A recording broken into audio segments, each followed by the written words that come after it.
जीवित पिता धन्यवाद हो मोर प्रिय मैंने आसत मैंने पुणी थे परमेश्वर वाक्य शिखापी सुजोग पाइछु तेणु परमेश्वर को धन्यवाद देवा ता सहित परमेश्वर वाक्य को खोलिबा जो प्रकाशित वाक्य मैंने शिक्षा कर आसुछु आज से वाक्य शिखा पुणी थे प्रकाशित वाक्य 3 पर्वर 7 पद भाग 44।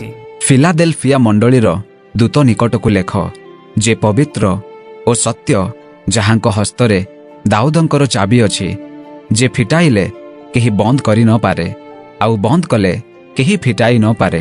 देखंतु एठारे कोन लेखा जाइछि जहांक हस्तरे दाऊदंकर चाबी अछि माने दाऊदंक चाबी अछि बोली लेखा जाइछि। परमेश्वर जदि ताहा फिटाइबे ताहा केही बंद करि परिबे नाही किबा जदि बंद करिबे परमेश्वर तेबे ताहा केही खोली भी पारिबे नाही बा फिटाई पारिबे नाही। परमेश्वर पूरा गभीर भाव रे कहउछंती टिके ध्यान देखि पढ़ंतु आसंतु आमने यह बुझिबा पई आउ गोटिया वाक्य निकट को जिबा जिसाय 22 पर्वर 22 पद।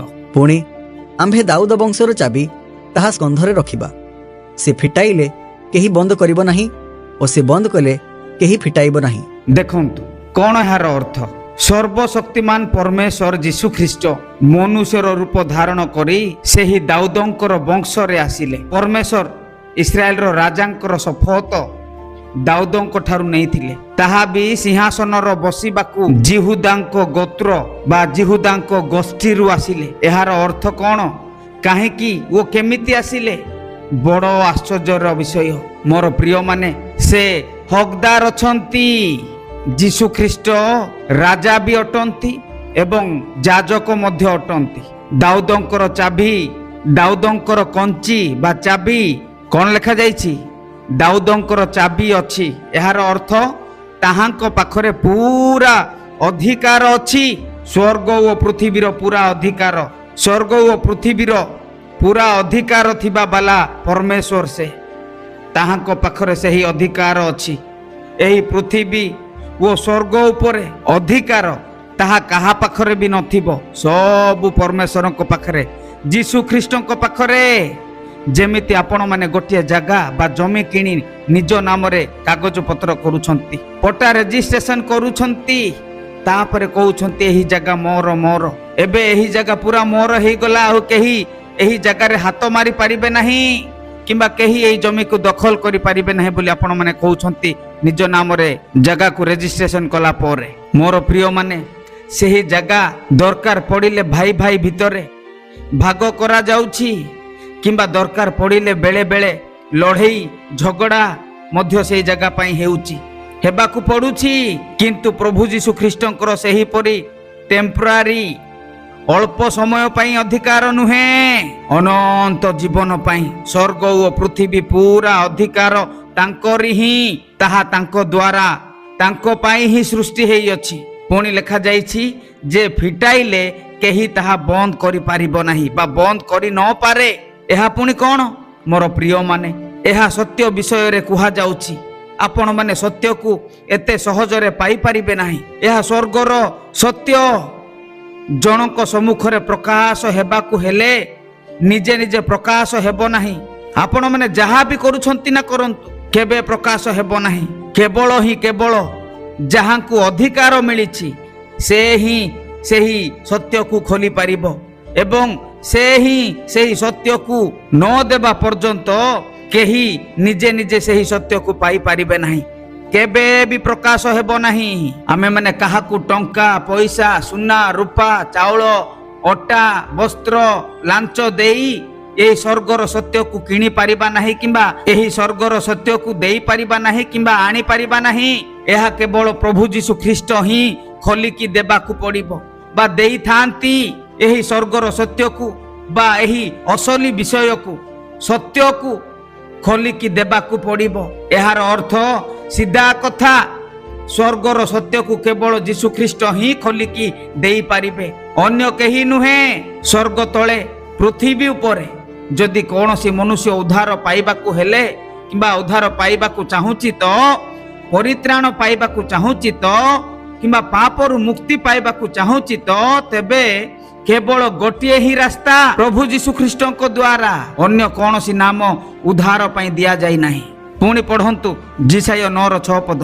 कारण ଆମ୍ଭମାନଙ୍କ ନିମନ୍ତେ ଏକ ବାଳକ ଜନ୍ମି ଅଛନ୍ତି, ଆମ୍ଭମାନଙ୍କୁ ଏକ ପୁତ୍ର ଦତ୍ତ ହୋଇଅଛନ୍ତି ଓ ତାହାଙ୍କ ସ୍କନ୍ଧରେ କର୍ତ୍ତୃତ୍ୱ ଭାର ଥୁଆଯିବ।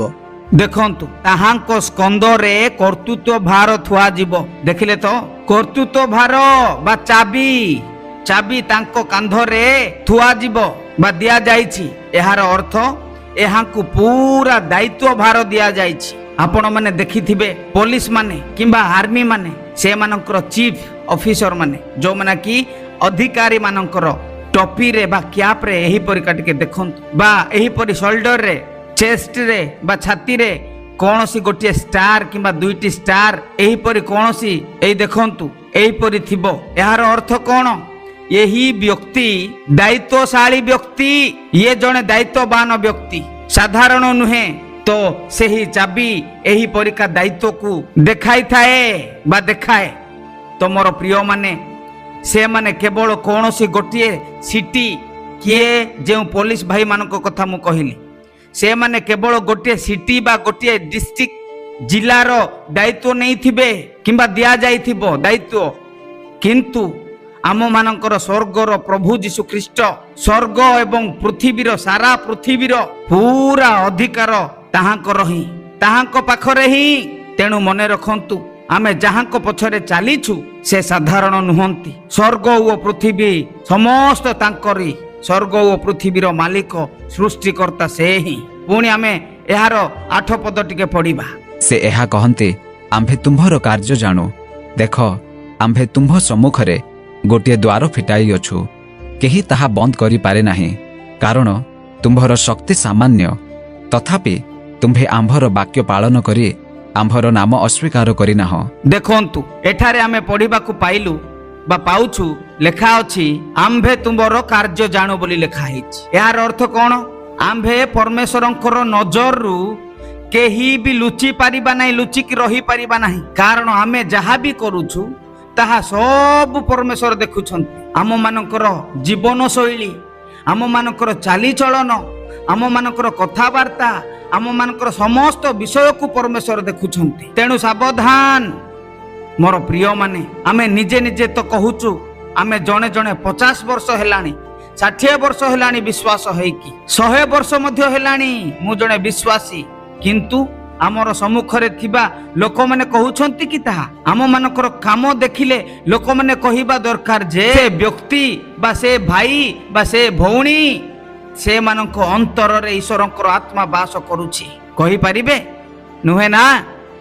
ଅନ୍ୟମାନେ ଆମମାନଙ୍କର ସ୍ୱଭାବରୁ, ଆମମାନଙ୍କର ଜୀବନଶୈଳୀରୁ, ଆମମାନଙ୍କର ସମସ୍ତ କାମରୁ ଯୀଶୁ ଖ୍ରୀଷ୍ଟଙ୍କୁ ଦେଖିବା ଦରକାର। ସେମାନେ ଦେଖିକି କହିବା ଦରକାର, ତେବେ ହିଁ ଜାଣିବେ ଯେ ଆପଣମାନେ ପ୍ରକୃତରେ ଜଣେ ବିଶ୍ୱାସୀ। ଏହା ରହିଲା ଆତ୍ମିକ ବିଷୟ ମୋର ପ୍ରିୟମାନେ।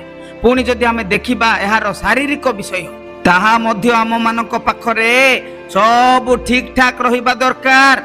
ଲୋକମାନେ ଦେଖି ସନ୍ତୁଷ୍ଟ ହେବା ଦରକାର। ସାହି ପଡ଼ିଶାରେ, ଗାଁରେ, ସହରରେ ସମସ୍ତ ସରକାର ଦେଇଥିବା ନିୟମ କାନୁନକୁ ମଧ୍ୟ ପାଳନ କରୁଥିବା ଦରକାର। ଉଦାହରଣ ସ୍ୱରୂପ, ଯଦି ଆପଣମାନେ ବାଇକ୍ ଚଲାଉଛନ୍ତି, ତେବେ ସେହି ସମୟରେ କ'ଣ କରିବାକୁ ପଡ଼ିବ? ହେଲମେଟ ପିନ୍ଧିକି ଆପଣମାନେ ଗାଡ଼ି ଚଲେଇବା ଦରକାର। କିମ୍ବା ଯେତେବେଳେ ଆପଣମାନେ କାର୍ ଚଲାଉଛନ୍ତି, ସେହି ସମୟରେ ମଧ୍ୟ ଆପଣମାନେ ସିଟ୍ ବେଲ୍ଟ ପିନ୍ଧି କାର୍ ଚଳାଇବା ଦରକାର, ଚଲାଇବାକୁ ପଡ଼ିବ।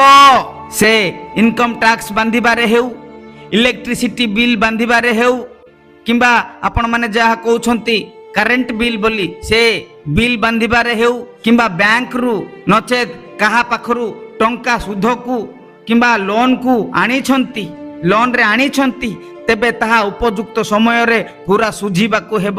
କିନ୍ତୁ ଆମ ଭାରତରେ, ସ୍ପେଶାଲି ଆମ ଓଡ଼ିଶାର ଲୋକମାନେ ପୁରା ବିପରୀତ। ସମସ୍ତେ ନୁହନ୍ତି, ପାର୍ଟିକୁଲାରଲି କେତେକ ଲୋକମାନେ ଅଛନ୍ତି, କ'ଣ କରନ୍ତି ନା, ସେମାନେ ତ ନେବା ବେଳେ ଲୋନ୍ ନେବେ ଭଲ କି, ତାପରେ ସୁଝିବା ସମୟ ଆସିଲେ ପୁରା ଗାଏବ, କୁଆଡ଼େ ଯିବେ ସେମାନଙ୍କର ଦେଖା ଦର୍ଶନ ହିଁ ମିଳିବ ନାହିଁ। ଟଙ୍କା ଲୋନ୍ ହେଉ, ଗାଡ଼ି ହେଉ, ମୋବାଇଲ ହେଉ, ଘରର ବ୍ୟବହାରିକ ଜିନିଷପତ୍ର ହେଉ, ସବୁ ତ ଇନଷ୍ଟଲମେଣ୍ଟରେ ଆଣିବେ ଘରକୁ। ସବୁ ବିଷୟ, ସବୁ ଜିନିଷ ସବୁ ଇନଷ୍ଟଲମେଣ୍ଟରେ ଘରକୁ ଆଣିବେ, କିଣିବେ, କିନ୍ତୁ ଟଙ୍କା ସୁଝିବା ସମୟରେ ଦେଖିବେ ସେମାନଙ୍କର ଅରିଜିନାଲ ରୂପ। କ'ଣ ଭାଇ, କ'ଣ ଭଉଣୀ, ଆପଣମାନେ ପ୍ରକୃତରେ ଉଦ୍ଧାର ପାଇଛନ୍ତି ତ? ନା ନାହିଁ? ଯିବେ ତ? ତୁରୀ ବାଦ୍ୟର ଶବ୍ଦ ଶୁଣିବେ ତ? ସାବଧାନ। ଯଦି ଆମମାନଙ୍କର ଜୀବନ ଶୈଳୀ ଯେମିତି ବଦଳିବା ଦରକାର ସେମିତି ମୋର ଜୀବନ ଶୈଳୀ ବଦଳିଛି କି? ମୋର ସ୍ୱଭାବରେ ଯେମିତି ବଦଳିବା ଦରକାର ସେମିତି କ'ଣ ବଦଳିଛି କି ବା ବଦଳୁଛି କି? ନା ନାହିଁ? ପରୀକ୍ଷା କରିକି ଦେଖନ୍ତୁ। ଏବେ ମୋର ଏବଂ ଆପଣମାନଙ୍କର ପାଖରେ ସମୟ ଅଛି ମୋର ପ୍ରିୟମାନେ। ବଦଳି ଯାଆନ୍ତୁ, ନହେଲେ ପରେ ସୁଯୋଗ ପାଇପାରିବେ ନାହିଁ। ତ ମୋର ପ୍ରିୟମାନେ, ଯେବେ ଆମେ ବିଶ୍ୱାସୀ ତ ଆମମାନଙ୍କର କାମରେ, ସ୍ୱଭାବରେ, ଜୀବନ ଶୈଳୀରେ ଦେଖାଯିବା ଦରକାର ଯେ ମୁଁ ଜଣେ ବିଶ୍ୱାସୀ। ତ ପ୍ରଭୁ ଏଠାରେ କହୁଛନ୍ତି ଆମ୍ଭେ ତୁମର କାର୍ଯ୍ୟ ଜାଣୁ। ତାପରେ କ'ଣ କହୁଛନ୍ତି? ଦେଖ, ଆମ୍ଭେ ତୁମ ସମ୍ମୁଖରେ ଗୋଟିଏ ଦ୍ୱାର ଫିଟାଇ ଅଛୁ। ଏହାର ଅର୍ଥ କ'ଣ? ପରମେଶ୍ୱର ଯାହାର କାମକୁ ଜାଣୁଛନ୍ତି ଏବଂ ଯିଏ ଯୋଗ୍ୟ ଭାବରେ ପରମେଶ୍ୱରଙ୍କର ବିଶ୍ୱସ୍ତରେ ଅଛନ୍ତି ସେମାନଙ୍କ ପାଇଁ ପରମେଶ୍ୱର ଦ୍ୱାର ମଧ୍ୟ ଖୋଲୁଅଛନ୍ତି।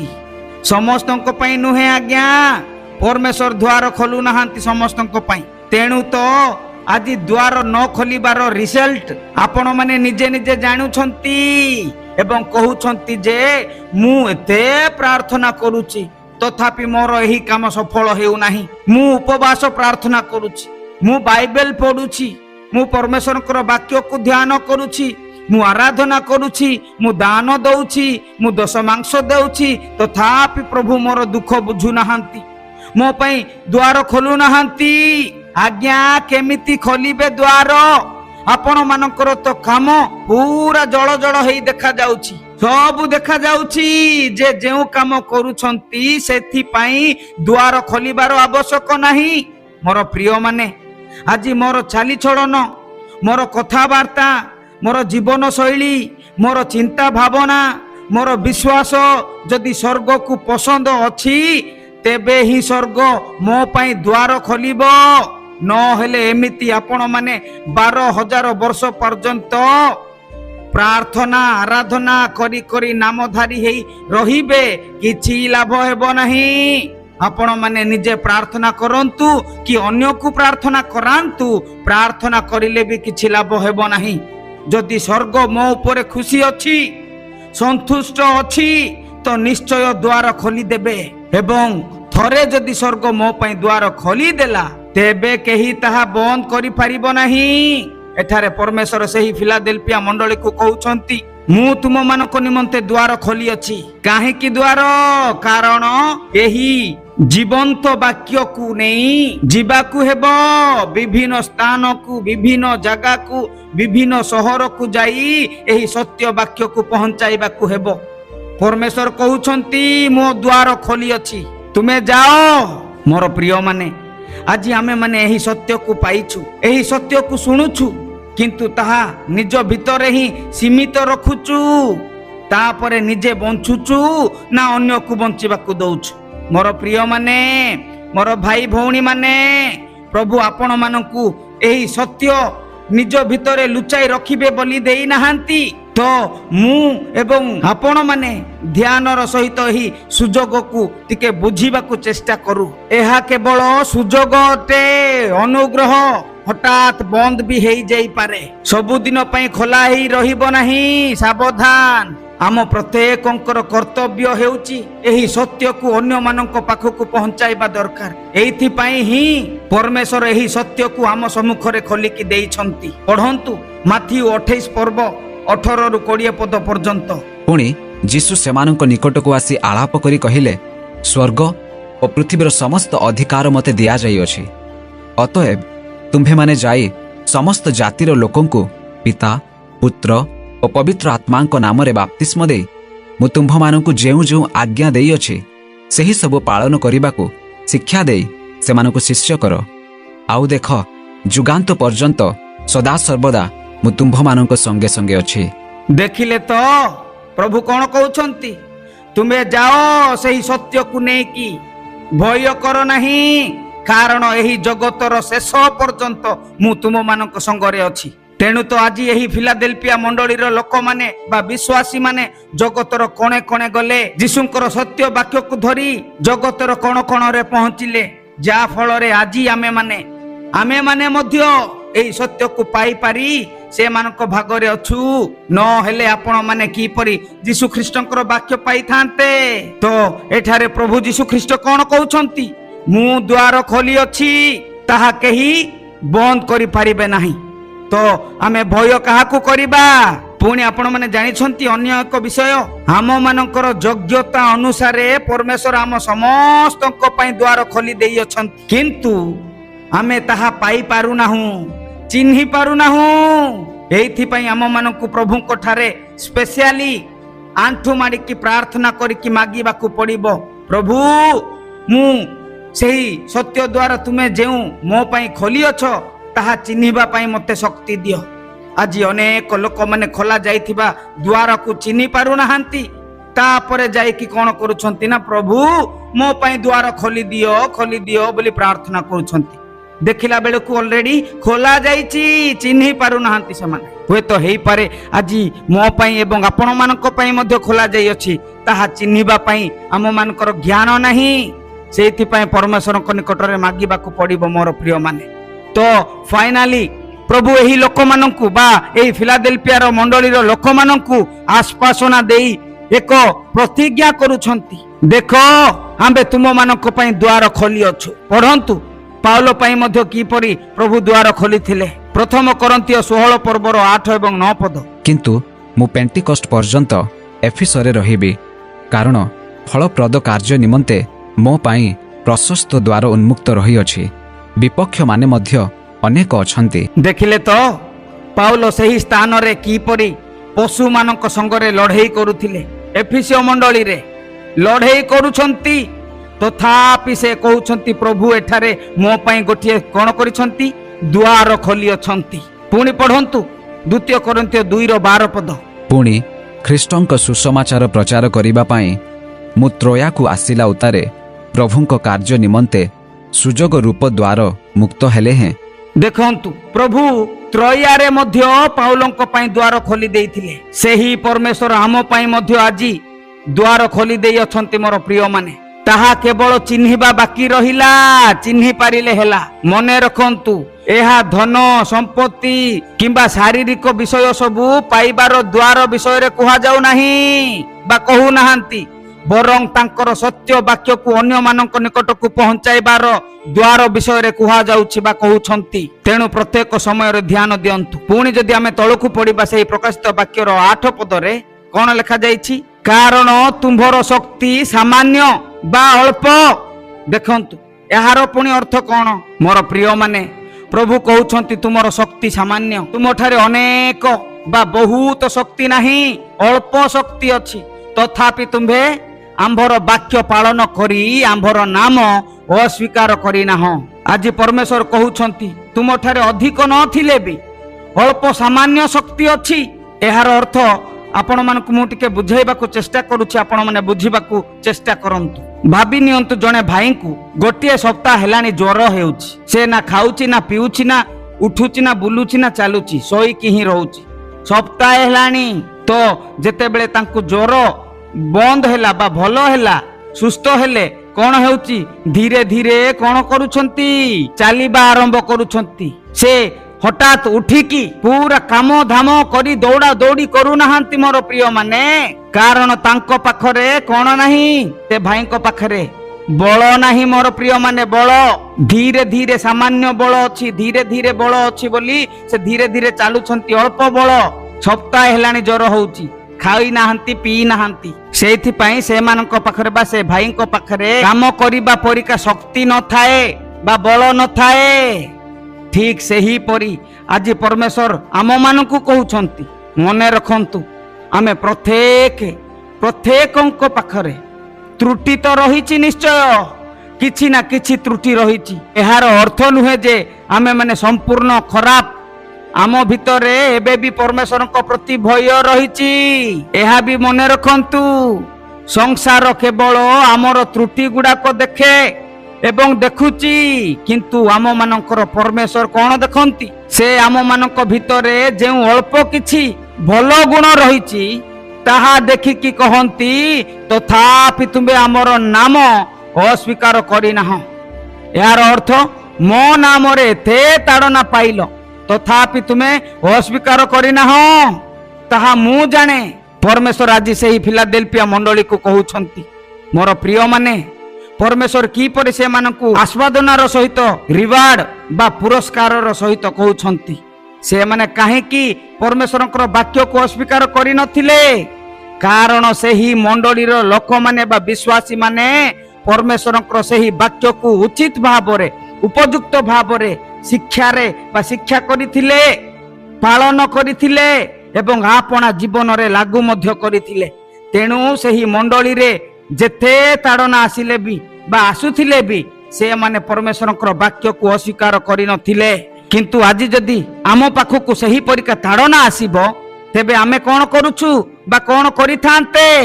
ନିଜେ ନିଜକୁ ଟିକେ ପରୀକ୍ଷା କରିକି ଦେଖନ୍ତୁ, କାହାକୁ କହିବା ଦରକାର ନାହିଁ। ମୋର ପ୍ରିୟମାନେ, ଯେଉଁମାନେ ଏହି ପରମେଶ୍ୱରଙ୍କର ବାକ୍ୟକୁ ଶୁଣୁଅଛନ୍ତି ଆଜି ବା ଶୁଣୁଛନ୍ତି ବା ଶୁଣିବେ, କେବଳ ବାକ୍ୟ ଶୁଣିଲେ ହେବ ନାହିଁ, ତାହା ଶୁଣି ଆପଣମାନଙ୍କୁ ପାଳନ କରିବାକୁ ପଡ଼ିବ। ନିଜର ଜୀବନରେ ସେହି ବାକ୍ୟକୁ ଲାଗୁ କରିବାକୁ ପଡ଼ିବ। ତେବେ ହିଁ ଆପଣମାନେ ଯେତେ ବଡ଼ ତାଡ଼ନା ଆସିଲେ ବି ବାକ୍ୟରୁ ଆମକୁ କିମ୍ବା ଆପଣମାନଙ୍କୁ କିମ୍ବା ମୋତେ କେହି ହଟେଇ ପାରିବେ ନାହିଁ।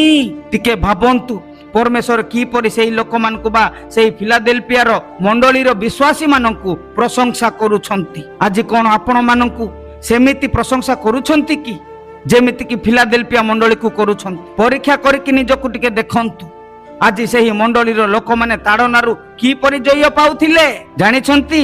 ହଁ, ସେମାନଙ୍କ ପାଖରେ ସାମାନ୍ୟ ଶକ୍ତି ଥିଲା ସତ, ଅଳ୍ପ ଶକ୍ତି ଥିଲା, ତଥାପି କିପରି ସେମାନେ ଜୟ ପାଉଥିଲେ? କାରଣ ସେମାନେ ନିଜକୁ ପୁରା ଯୀଶୁ ଖ୍ରୀଷ୍ଟଙ୍କ ନିକଟରେ, ପରମେଶ୍ୱରଙ୍କ ନିକଟରେ ଶୂନ୍ୟ କରି ପରମେଶ୍ୱରଙ୍କୁ ତାଙ୍କ ସମ୍ମୁଖରେ ରଖୁଥିଲେ। ପଢ଼ନ୍ତୁ, ଜିସାୟ 42ର 3 ପଦ ଟିକେ ପଢ଼ନ୍ତୁ, କ'ଣ କରୁଥିଲେ ଆପଣ ଦେଖିବେ। ଆମେ କିପରି ହାରି ଯାଉଛୁ ଏହି ବାକ୍ୟ ପଢ଼ନ୍ତୁ, ମୁଁ ଆପଣମାନଙ୍କୁ ବୁଝେଇଦେବି। ସେ ଛେଚା ନଳ ଭାଙ୍ଗିବେ ନାହିଁ ଓ ସଧୁମ ବଳିତ ଲିଭାଇବେ ନାହିଁ। ସେ ସତ୍ୟତାରେ ନ୍ୟାୟ ବିଚାର ଆଣିବେ। ଦେଖନ୍ତୁ ଆମେ କ'ଣ କରୁଛୁ ନା, ଏଇ ଟିକେ ଦେଖନ୍ତୁ, ପରମେଶ୍ୱର ଆମେ କ'ଣ କରୁଛୁ, ଯୋଉ ବି ବିଷୟ ହେଉ, ଯେଉଁ କାମ ବି ହେଉ, ଯେଉଁ କ୍ଷେତ୍ରରେ ବି ହେଉ ନା କାହିଁକି, ଆମେ କ'ଣ ଭାବୁଛୁ, ପରମେଶ୍ୱର ଏବଂ ମୁଁ ନିଜେ, କ'ଣ ପରମେଶ୍ୱର ଏବଂ ମୁଁ ନିଜେ ଏହି କାମକୁ କରିବୁ। ପରମେଶ୍ୱର ଜଣେ କରିପାରିବେ ନାହିଁ କିମ୍ବା ମୁଁ ଜଣେ କରିପାରିବି ନାହିଁ, ପରମେଶ୍ୱର କରିବେ, ତା ସହିତ ମୁଁ ବି କରିବି, 2 ଜଣ ମିଶିକି କାମ କରିବୁ ବୋଲିକି ଆମେ ଭାବୁଛୁ। ଯାହା ଫଳରେ ଶେଷରେ କ'ଣ ହେଉଛୁ, ଫେଲିୟର ବା ହାରି ଯାଉଛୁ, ଜିତି ପାରୁନାହୁଁ, ଫେଲ ହେଇଯାଉଛୁ। କିନ୍ତୁ ସେହି ମଣ୍ଡଳୀର ଲୋକମାନେ, ଫିଲାଦେଲଫିଆର ଲୋକମାନେ ବା ବିଶ୍ୱାସୀ ମାନେ କ'ଣ କରୁଥିଲେ? ପ୍ରତ୍ୟେକ ସମୟରେ, ପ୍ରତ୍ୟେକ କ୍ଷେତ୍ରରେ, ପ୍ରତ୍ୟେକ ଜିନିଷରେ ପ୍ରଥମେ ପରମେଶ୍ୱରଙ୍କୁ, ଏଇ ଦେଖନ୍ତୁ, ଏଇ ପରିକା ପରମେଶ୍ୱର ପ୍ଲସ୍ ନିଜ ଜାଗାରେ ନିଜକୁ ଶୂନ୍ୟ କରୁଥିଲେ, ଜିରୋ କରୁଥିଲେ, ଯାହା ଫଳରେ ସେମାନେ ଜିତି ଯାଉଥିଲେ। ପରମେଶ୍ୱର ଗଡ୍ ପ୍ଲସ୍ ଜିରୋ, ନିଜ ଜାଗାରେ, ନିଜର ନାମ ଜାଗାରେ ମୁଁ କେବଳ ମୁଁ ହିଁ ବୋଲି କହୁଛନ୍ତି। ସେହି ପରିକା ମୁଁ ନ କହିକି ପରମେଶ୍ୱର ପ୍ଲସ୍ ନିଜ ଜାଗାରେ ଜିରୋ ଲେଖୁଥିଲେ। ସବୁ ଜାଗାରେ ପ୍ରଥମେ ପରମେଶ୍ୱର, ତାପରେ ମୁଁ ପଛରେ ବୋଲିକି ନିଜକୁ ଶୂନ୍ୟ କରୁଥିଲେ। ସେଇଥିପାଇଁ ସେମାନେ ପ୍ରତ୍ୟେକ ଜାଗାରେ କ'ଣ କରୁଥିଲେ? ଜିତି ଯାଉଥିଲେ, ଭିକ୍ଟ୍ରି। ବୁଝିପାରୁଛନ୍ତି ତ ମୁଁ କ'ଣ କହୁଛି? ଯେବେ ଆମେ ନିଜ ବୁଦ୍ଧିରୁ, ନିଜ ଜ୍ଞାନରୁ କହୁଛୁ, ସେତେବେଳେ ହିଁ ଆମେ ହାରି ଯାଉଛୁ ମୋର ପ୍ରିୟମାନେ। ହଁ, ମୁଁ ବାକ୍ୟ ଜାଣିଛି, ମୁଁ ଏହା ଜାଣିଛି, ମୁଁ ତାହା ଜାଣିଛି, ମୋ ଠାରୁ ବଡ଼ କିଏ ନାହିଁ, ମୁଁ ଅମକ, ମୁଁ ସମକ। ପ୍ରତ୍ୟେକ ବିଷୟରେ ନିଜକୁ ଶୂନ୍ୟ କରି ପ୍ରଭୁଙ୍କୁ ପଚାରିବାକୁ ପଡ଼ିବ। ଯେବେ ଆମେ ପ୍ରଭୁଙ୍କୁ ପଚାରିକି କରିବା, ତେବେ ସେ ଠିକ ଚାବି ବା ଉପଯୁକ୍ତ ଚାବି ଆମ ମାନଙ୍କୁ ଦେବେ, ଯାହା ଫଳରେ ଆମେ ମାନେ ସେହି ଚାବିକୁ ବ୍ୟବହାର କରି ଖୋଲି ପାରିବା ଦ୍ୱାର ଏବଂ ଜିତି ମଧ୍ୟ ପାରିବା। ଯଦି ପରମେଶ୍ୱରଙ୍କ ଉପରେ ଭରସା ନ କରି କିମ୍ବା ନ ପଚାରି ନିଜ ବୁଦ୍ଧିରେ, ନିଜ ଶକ୍ତିରେ, ନିଜ ଜ୍ଞାନରେ ଯଦି କରିବା, ତେବେ ବାରମ୍ବାର ଚାବି ଲଗାଉଥିବା, ଗୋଟିଏ ପରେ ଗୋଟିଏ ଚାବି ଆଣିକି ଲଗାଉଥିଲେ ମଧ୍ୟ ଆମେ ମାନେ କେବେ ଖୋଲି ପାରିବା ନାହିଁ କିମ୍ବା ଜିତି ପାରିବା ନାହିଁ, ସବୁବେଳେ ହାରି ଯାଉଥିବା। ତେଣୁ ତ ଲେଖାଯାଇଛି ପ୍ରକାଶିତ ବାକ୍ୟ 3ର 10 ପଦରେ ଟିକେ ପଢ଼ନ୍ତୁ, କ'ଣ ଲେଖାଯାଇଛି? ତୁମ୍ଭେ ଆମ୍ଭର ଧୈର୍ଯ୍ୟର ବାକ୍ୟ ରକ୍ଷା କରିଅଛ, ଏ ହେତୁ ପୃଥିବୀ ନିବାସୀମାନଙ୍କୁ ପରୀକ୍ଷା କରିବା ନିମନ୍ତେ ସମସ୍ତ ଜଗତ ଉପରକୁ ଯେଉଁ ପରୀକ୍ଷା କାଳ ଆସିବ, ସେଥିରୁ ଆମ୍ଭେ ମଧ୍ୟ ତୁମ୍ଭକୁ ରକ୍ଷା କରିବୁ। ଦେଖିଲେ ତ, ଯଦି ଆମେ ପ୍ରଭୁଙ୍କର ବାକ୍ୟ ପାଳନ କରିବା, ତ ପ୍ରଭୁ ଆଗକୁ ମଧ୍ୟ ଆମମାନଙ୍କୁ ରକ୍ଷା କରିବେ। ବୁଝିପାରିଲେ ତ? ତୁମ୍ଭେ ମୋର ଧୈର୍ଯ୍ୟର ବାକ୍ୟକୁ ରକ୍ଷା କରିଅଛ। ଏହାର ଅର୍ଥ କଣ? ଏଠାରେ ଯୀଶୁ ଫିଲାଦେଲଫିଆ ମଣ୍ଡଳୀକୁ କହୁଛନ୍ତି, ସେମାନେ ଯୀଶୁଙ୍କ ବାକ୍ୟକୁ ଛାଡ଼ି ନଥିଲେ। ମୋର ପ୍ରିୟମାନେ, ଆସୁ କଷ୍ଟ, ଆସୁ ନିର୍ଯାତନା, ଆସୁ ଉପହାସ, ଆସୁ ନିନ୍ଦା, ଆସୁ ତାଡ଼ନା, ଯେତେ ଯାହା ଆସିଲେ ମଧ୍ୟ ସେମାନେ ବିଶ୍ୱାସ ରଖିଥିଲେ, ଧୈର୍ଯ୍ୟରେ ଚାଲୁଥିଲେ, ଆତ୍ମାରେ ବଢୁଥିଲେ, ଯୀଶୁଙ୍କ ପଛରେ ଚାଲୁଥିଲେ। ଏଠାରେ ଲେଖାଯାଇଛି ଧୈର୍ଯ୍ୟର ବାକ୍ୟ। ଏହାର ଅର୍ଥ ଯୀଶୁଙ୍କର ଶିକ୍ଷା। କଷ୍ଟ ଆସିଲେ ମଧ୍ୟ ସେମାନେ ଯୀଶୁଙ୍କୁ ଛାଡୁ ନଥିଲେ, ବିଶ୍ୱାସ କରିବା ଛାଡୁ ନଥିଲେ, ଆଗକୁ ବଢୁଥିଲେ। ଆଜିକାଲି ଅନେକ ଲୋକମାନେ ଯୀଶୁ ଖ୍ରୀଷ୍ଟଙ୍କ ପାଇଁ ତାଡ଼ନା, ନିନ୍ଦା, କଷ୍ଟ ଉଠାଇବାକୁ ଲଜ୍ଜା ଲାଗୁଛି, ସେମାନଙ୍କୁ ଲାଜ ଲାଗୁଛି। ତା ସହିତ ସେମାନେ ଭୟ ବି କରୁଛନ୍ତି। ମୋର ପ୍ରିୟମାନେ, ଯେଉଁ ଲୋକମାନେ ଯୀଶୁଙ୍କ ପାଇଁ ନିନ୍ଦା, ତାଡ଼ନା ଉଠାଉଛନ୍ତି, ସେହି ଲୋକମାନେ ଧନ୍ୟ। କେବଳ ମନୋନୀତ ଲୋକମାନଙ୍କ ପାଖକୁ ହିଁ ସେହିପରି ପରୀକ୍ଷା ଗୁଡାକ ଆସିବ। ଆଜେ ବାଜେ ନାମଧାରୀ ମାନଙ୍କ ପାଖକୁ ସେହିପରି ଆସିବ ନାହିଁ ଦୁଃଖ କଷ୍ଟ। ମନେ ରଖନ୍ତୁ, ଆପଣମାନେ ଭାବନ୍ତୁ ନାହିଁ ଯେ ଆପଣମାନଙ୍କୁ ଦୁଃଖ କଷ୍ଟ, ତାଡ଼ନା, ନିନ୍ଦା ଆସୁନାହିଁ ବୋଲି ଆପଣମାନେ ହାୟରେ ଜୀବନରେ ଅଛନ୍ତି ଏବଂ କହୁଛନ୍ତି ଯେ ପ୍ରଭୁ ମୋ ପାଖରେ ସନ୍ତୁଷ୍ଟ ଅଛନ୍ତି। ନୁହେଁ ଭାଇ, ପରୀକ୍ଷା କରନ୍ତୁ ନିଜକୁ। ପୁଣି ଆସନ୍ତୁ ଆଉ ଗୋଟିଏ ବାକ୍ୟ ପଢିବା। ବାକ୍ୟ ଆମମାନଙ୍କୁ କଣ କୁହେ? ମାର୍କ ଲିଖିତ ସୁସମାଚାର 13 ପର୍ବର 13 ପଦ। ଆଉ ମୋହର ନାମ ସକାଶେ ତୁମ୍ଭେମାନେ ସମସ୍ତଙ୍କ ଦ୍ୱାରା ଘୃଣିତ ହେବ, ମାତ୍ର ଯେ ଶେଷ ପର୍ଯ୍ୟନ୍ତ ଧୈର୍ଯ୍ୟ ଧରି ରହିବ ସେ ପରିତ୍ରାଣ ପାଇବ। ଦେଖିଲେ ତ, ଶେଷ ପର୍ଯ୍ୟନ୍ତ ଧୈର୍ଯ୍ୟ ଧରି ରହିବ ସେ କଣ ହେବ? ପରିତ୍ରାଣ ପାଇବ। ଶେଷ ପର୍ଯ୍ୟନ୍ତର ଅର୍ଥ କଣ? ମରିବା ପର୍ଯ୍ୟନ୍ତ ନୁହେଁ, ସେହି ପରୀକ୍ଷାର ଶେଷ ପର୍ଯ୍ୟନ୍ତ। ବୁଝିପାରିଲେ? ପରୀକ୍ଷାର ଶେଷ ପର୍ଯ୍ୟନ୍ତ, ଯେତେବେଳେ ଯେଉଁ ପରୀକ୍ଷା ଆସୁଛି ସେଇ ପରୀକ୍ଷାର ଶେଷ ପର୍ଯ୍ୟନ୍ତ ଆପଣମାନେ ଯଦି ଧୈର୍ଯ୍ୟ ଧରିକି ରହିବେ, ତେବେ ଆପଣମାନେ ନିଶ୍ଚୟ ପରିତ୍ରାଣ ପାଇବେ। ଧୈର୍ଯ୍ୟରେ ଅଟୁ କି ଆମେମାନେ ଧୈର୍ଯ୍ୟରେ ଅଛୁ? ନିଜକୁ ପରୀକ୍ଷା କରନ୍ତୁ। ଭୟ ଆସିଲେ ମଧ୍ୟ ଯେମିତି ବିଶ୍ୱାସକୁ ଛାଡ଼ିବା ନାହିଁ, କଷ୍ଟ ଆସିଲେ ମଧ୍ୟ ଯେମିତି ଯୀଶୁଙ୍କୁ ଅସ୍ୱୀକାର ନ କରିବା। ଏହା କେବଳ ଏକ ଦିନର କିମ୍ବା ଅଧା ଦିନର ଭକ୍ତି ନୁହେଁ ମୋର ପ୍ରିୟମାନେ, ଏହା ସାରା ଜୀବନର ଭକ୍ତି କଥା କୁହାଯାଉଛି। ଯୀଶୁଙ୍କ ପାଖରେ ବିଶ୍ୱାସ କରିବା କଥା କୁହାଯାଉଛି ମୋର ପ୍ରିୟମାନେ। ପୁଣି ଆସନ୍ତୁ ଆଉ ଗୋଟିଏ ବାକ୍ୟ ପଢିବା। 2 ତିମୋଥୀ 1:8। ଅତଏବ ଆମ୍ଭମାନଙ୍କ ପ୍ରଭୁଙ୍କ ବିଷୟରେ ସାକ୍ଷ୍ୟ ଦେବା ପାଇଁ କିଏ ବା ତାହାଙ୍କ ନିମନ୍ତେ ବନ୍ଦୀ ଯେ ମୁଁ ମୋ ବିଷୟରେ ଲଜ୍ଜିତ ହୁଅ ନାହିଁ, ବରଂ ଈଶ୍ୱରଙ୍କ ଶକ୍ତି ଅନୁସାରେ ସୁସମାଚାର ନିମନ୍ତେ ମୋ ସହିତ କ୍ଲେଶ ସହ୍ୟ କର। ଦେଖିଲେ ତ, ଯୀଶୁଙ୍କ ପାଇଁ ନିନ୍ଦା, ତାଡ଼ନା ସହିବା ଲୋକ କେବେ ଲାଜ କରିବେ ନାହିଁ କିମ୍ବା ଲଜ୍ଜିତ ହେବେ ନାହିଁ। ପାଉଲ କଣ କହୁଛନ୍ତି? ମୁଁ ବନ୍ଦୀ ହେଇଅଛି ବା ହୋଇଛି। ଆଜିକାଲି ଅନେକ ଲୋକମାନେ ଯୀଶୁଙ୍କ ପାଇଁ ତାଡ଼ନା ଉଠେଇବାକୁ ଲଜ୍ଜା କରନ୍ତି, ଲଜ୍ଜା, ମାଡ଼କୁ ଡରନ୍ତି, ଭୟ କରନ୍ତି। ମୋ ପରିବାରକୁ ଏମିତି କରିବେ, ସେମିତି କରିବେ। ମୋର ପ୍ରିୟମାନେ, ଏଠାରେ ଲଜ୍ଜାର ଅର୍ଥ କଣ କୁହାଯାଉଛି? ଲଜ୍ଜାର ଅର୍ଥ ମାନେ କଣ? ଯେଉଁ ଲୋକମାନେ କି ଯୀଶୁଙ୍କୁ ମାନିବାକୁ ବା ଡରିବାକୁ ଲୋକମାନେ କଣ କହିବେ? ସେମାନେ କାଳେ ମତେ କହିବେ, ତୁମେ କାହିଁକି ଏଇଆ କଲ, ତୁମେ କାହିଁକି ତାହାକୁ ପୂଜା କରୁଛ, ସେବା କରୁଛ, ତମେ କାହିଁକି ଯୀଶୁଙ୍କ ପଛରେ ଚାଲୁଛ, ବାଇବେଲ କାହିଁକି ପଢୁଛ, ଆରାଧନା କାହିଁକି କରୁଛ, ଏହିପରିକା କାଳେ ପ୍ରଶ୍ନ ପଚାରିବେ ବୋଲିକି ଭୟ କରିବା ଲୋକମାନେ। ଲଜ୍ଜା। ପାଉଲ କଣ କହୁଛନ୍ତି? ଯୀଶୁଙ୍କ ବିଷୟରେ କଥା କହିବାରେ ଲଜ୍ଜା ନ ହୁଅ, ବା ଅନ୍ୟମାନଙ୍କୁ ସତ୍ୟ ବାକ୍ୟକୁ ଶୁଣାଇବାକୁ ବା କହିବାକୁ କଣ ନ କର? ଲଜ୍ଜା ନ କର। ଏହାର ଅର୍ଥ ସିଧା ସିଧା ଯଦି ଆପଣ ମାନେ କହିବେ, ତେବେ କଣ ହେବ?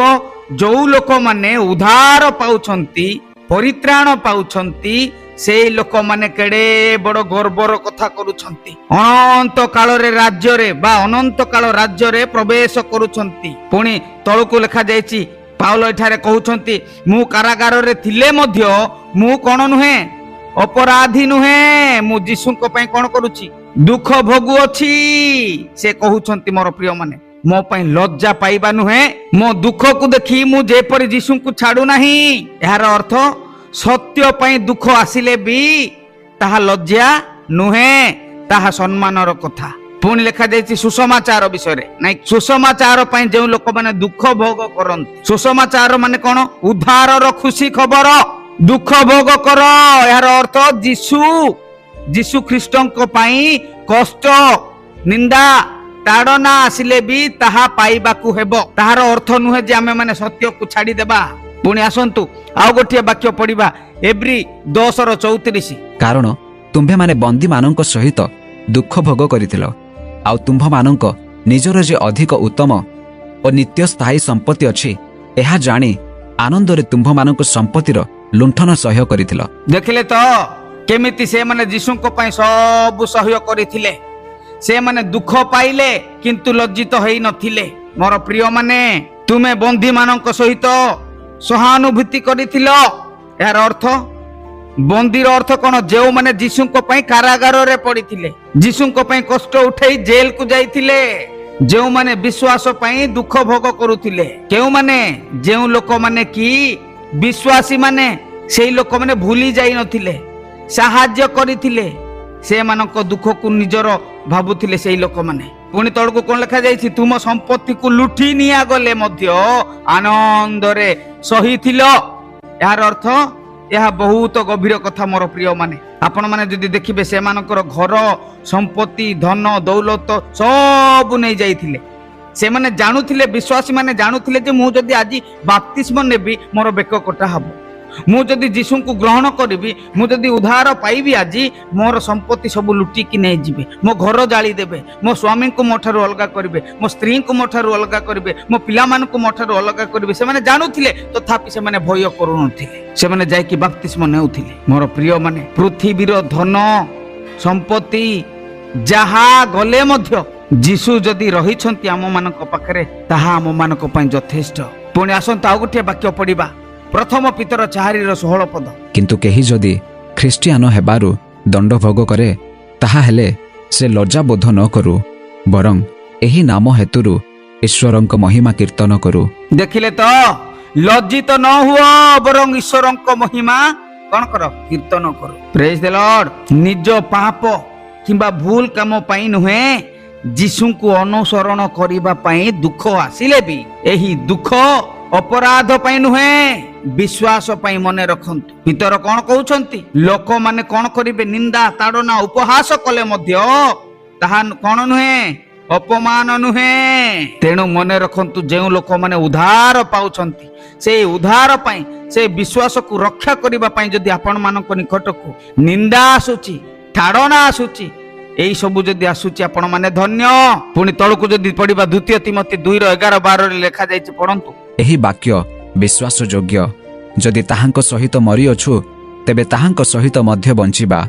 ଯଦି ଆମ୍ଭେମାନେ ଧୈର୍ଯ୍ୟ ଧରି ସହ୍ୟ କରୁ, ତେବେ ତାହାଙ୍କ ସହିତ ମଧ୍ୟ ଶାସନ କରିବା। ଯଦି ଆମ୍ଭେମାନେ ତାହାଙ୍କୁ ଅସ୍ୱୀକାର କରୁ, ତେବେ ସେ ମଧ୍ୟ ଆମ୍ଭମାନଙ୍କୁ ଅସ୍ୱୀକାର କରିବେ। ଦେଖିଲେ ତ, ତେଣୁ ଜାଗ୍ରତ। ଯଦି ଜାଗ୍ରତ ନ ହେବା, ସମାପ୍ତ। ଯଦି ଆମମାନଙ୍କ ପାଖରେ ଧୈର୍ଯ୍ୟ ଅଛି, ତ ଆମେ ମାନେ ନିହାତି ଜାଗ୍ରତ ହେବା। ମୋର ପ୍ରିୟମାନେ, ଏଠାରେ ଲେଖାଯାଇଛି ତାହାଙ୍କ ସହିତ ମରିଅଛୁ। ଏହାର ଅର୍ଥ କଣ? ପୁରୁଣା ପାପମୟ ଜୀବନକୁ ଛାଡ଼ିଦେବା। ସବୁ ଛାଡ଼ି ଯାଇଛି, ଯୀଶୁଙ୍କ ସହିତ ନିଜକୁ ସମର୍ପଣ କରିଦେବା। ଯେଉଁମାନେ ଯୀଶୁଙ୍କ ସହିତ ମରୁଛନ୍ତି, ସେହି ଲୋକମାନେ ପାପକୁ କଣ କରୁଛନ୍ତି?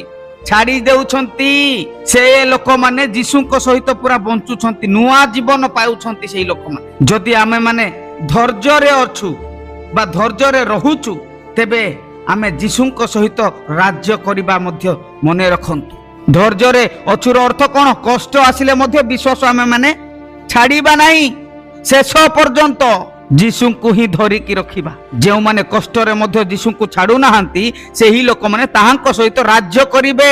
କେଉଁଠାରେ ରାଜ୍ୟ? ପ୍ରଥମେ 1000 ବର୍ଷ ରାଜ୍ୟ କରିବେ, ତାପରେ ଅନନ୍ତ କାଳ ପର୍ଯ୍ୟନ୍ତ ସ୍ୱର୍ଗରେ ଗୌରବରେ ମହିମାର ସହିତ ଉତ୍ତରାଧିକାରୀ ହେଇ କଣ କରିବେ?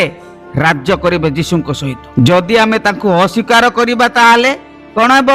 ଯଦି ଭୟରେ ନିଜର ସୁବିଧା ପାଇଁ କିମ୍ବା ଲୋକମାନଙ୍କୁ ଡରିକି ଭୟ କରିକି ଯୀଶୁଙ୍କୁ ଯଦି ଛାଡ଼ିଦେବା, ତେବେ ତାହାଙ୍କ ସହିତ କଣ ହେଇଯିବ? ଆମ ମାନଙ୍କର ସବୁ ସମ୍ପର୍କ ଭାଙ୍ଗିଯିବ। ତେଣୁ ଆଜି ମୋର ପ୍ରିୟମାନେ, ଯେଉଁ ଲୋକମାନେ ତାଙ୍କୁ ଛାଡୁଛନ୍ତି, ମନେ ରଖନ୍ତୁ ଆପଣ ମାନଙ୍କର ଶେଷ। ହଁ, ଆପଣ ମାନେ ଆଜି ଲୋକମାନଙ୍କୁ ଭୟ କରୁଛନ୍ତି। ଆଜିକାଲି ଲୋକମାନେ ଯାହା କରୁଛନ୍ତି, ସେହି ସମସ୍ତ ବିଷୟ ଦେଖିକି ଆପଣ ମାନେ ଭୟ କରୁଛନ୍ତି। କାଳେ ମୋର ଧନ ସମ୍ପତ୍ତି, ଘର ବାଡି ଗାଡି ପରିବାର, ଏଇ ସବୁକୁ ଭୟ କରିକି ଯଦି ଆପଣ ମାନେ ଅନନ୍ତ ଜୀବନକୁ ଯଦି ତ୍ୟାଗିବେ, ମନେ ରଖନ୍ତୁ ପ୍ରଥମ ପିତର 4:16 କୁହେ, ଖ୍ରୀଷ୍ଟଙ୍କ ପାଇଁ ଦୁଃଖ କଣ ନୁହେଁ? ଲଜ୍ଜା ନୁହେଁ। ସେହି ଦୁଃଖ ଈଶ୍ୱରଙ୍କୁ ଗୌରବ ଦେବା ପାଇଁ। ମନେ ରଖନ୍ତୁ, ଯୀଶୁଙ୍କ ସହିତ ମରିଗଲେ ଯୀଶୁଙ୍କ ସହିତ ଆମେ ମାନେ ବଞ୍ଚିବା। ଯୀଶୁଙ୍କ ସହିତ ଦଣ୍ଡ ରହିଲେ ବା ଦଣ୍ଡ ମିଳିଲେ ଯୀଶୁଙ୍କ ସହିତ ମଧ୍ୟ ଆମେ ରାଜ୍ୟ କରିବା। ଯୀଶୁଙ୍କୁ ଛାଡ଼ିଲେ ସବୁ ହାରିବା, ମାନେ ସବୁ ଆମ ମାନଙ୍କ ଠାରୁ ପଳେଇ ଯିବ। ମନେ ରଖନ୍ତୁ ମୋର ପ୍ରିୟ ମାନେ, ଆଜି ସେହି ଫିଲାଦେଲଫିଆ ମଣ୍ଡଳୀକୁ ପରମେଶ୍ୱର କହୁଛନ୍ତି, କଣ କହୁଛନ୍ତି? ତୁମେ ମୋର ଧୈର୍ଯ୍ୟର ବାକ୍ୟକୁ ରକ୍ଷା କରିଅଛ। ତୁମ ମାନଙ୍କର ଶକ୍ତି ସାମାନ୍ୟ, ତଥାପି ତୁମେ କଣ କରିନାହ? ମୋର ବାକ୍ୟକୁ ଛାଡ଼ି ନାହ, ମତେ ଅସ୍ୱୀକାର କରିନାହ। ମନେ ରଖନ୍ତୁ, ଏହି ବାକ୍ୟ ଶେଷ ହେଇନାହିଁ, ଆମର ଆହୁରି ଅନେକ ଅଛି। ଆଗାମୀ ଭିଡିଓ ଗୁଡାକରେ ଆମେ ନିଶ୍ଚୟ ଦେଖିବା। ଏହି ଅଳ୍ପ ବାକ୍ୟରେ ପ୍ରଭୁ ଆମ ପ୍ରତ୍ୟେକଙ୍କୁ ଆଶୀର୍ବାଦ କରନ୍ତୁ। ଆମେନ୍।